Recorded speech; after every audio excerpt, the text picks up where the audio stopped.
weeks, my team has been presenting evidence to a grand jury that just today returned indictments against all 6 officers. And on today's special Square Off, Baltimore City, a city in crisis. Baltimore has recorded its 100th murder of the year. That was on Thursday.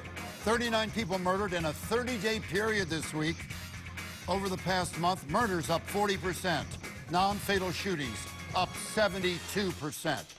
Since 6 Baltimore City police officers were charged and indicted with the in-custody death of Freddie Gray, city police arrests are down 34%. Police Commissioner Batts reporting the highest spike in violence is in the Western District, where Freddie Gray was arrested. Your reaction to this, what's going on in Baltimore, Tom Minkin. It's terrible, Richard, but when you consider Baltimore's history over the last 50 years, sadly, it's probably inevitable. Sean Casey. It's time for some serious talk and some serious solutions, and let's stop politicizing this issue and let's look at answering some of the problems. Robin Murphy. Can't agree more with you, Sean. It's time to actually sit down and be issues-focused and oriented and not worry about whose side, who's left, and who's right. And Tessa Hill Aston, president of the Baltimore NAACP. The community needs help and resources. All right, good morning, everybody. Welcome. This is our special Square Off at 10 a.m. today because ABC is going to start its coverage of the Indianapolis 500 race shortly after this program. So thank you for joining us at this time.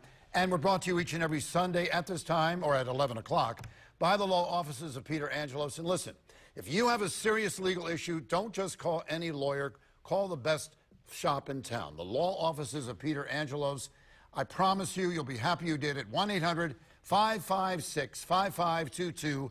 Call and get the coverage and services you need.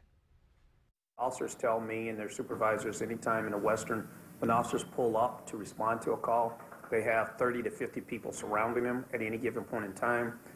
We have to send out multiple units at any time. They're just doing basic police work in a Western right now, which says that we have to work on that community engagement. In addition, it makes it very difficult for us to follow up on violence that takes place there. And Tessa, I know you're very concerned about what's going on in the city and the president of the NAACP here in Baltimore. Why don't you kick off the conversation? What's going on here?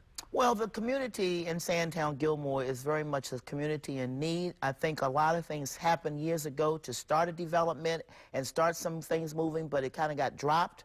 The community wants help.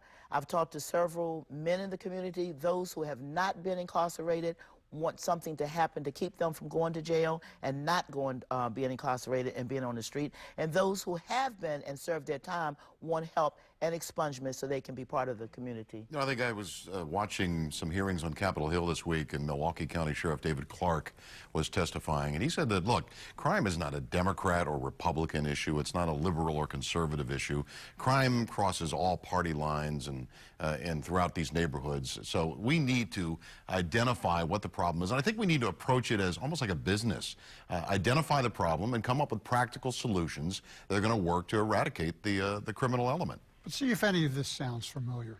A young mayor of Baltimore, elected in no small measure because of the person's name, faces a crisis right after they're elected and is frankly probably not up to the task. Now, I'm not talking about Stephanie Rawlings-Blake.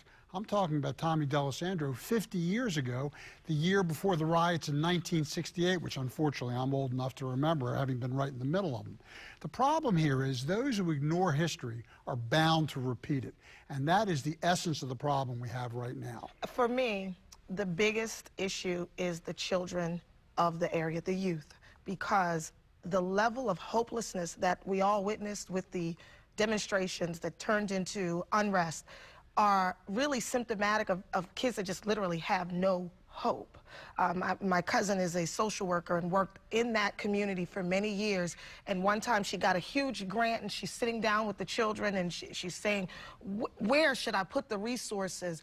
And the kids were just like, shoot the junkies?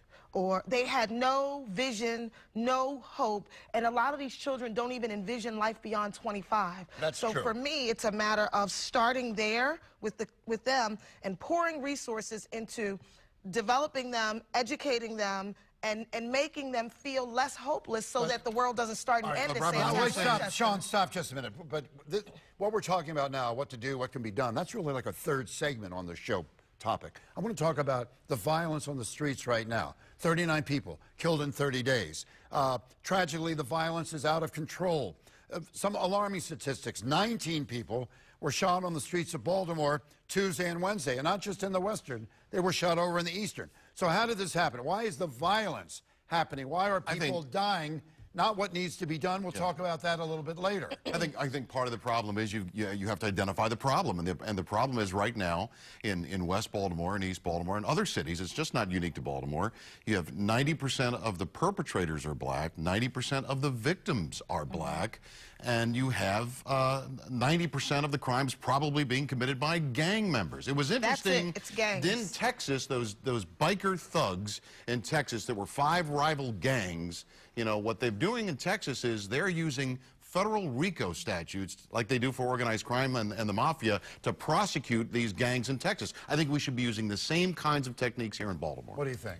Well, I don't think they're all gangs. It's just individuals that are causing some problems. There are gangs, and I've talked to some of the men in the community, and they're not part of a gang, but they used to be drug dealers, and now they're not. A lot of times people are doing drugs in their block, in their neighborhood, but that doesn't mean they're part of a gang, and that's what some of the young men are saying now. They want the violence to stop themselves, those who used to be part of it. They want the neighborhood to heal.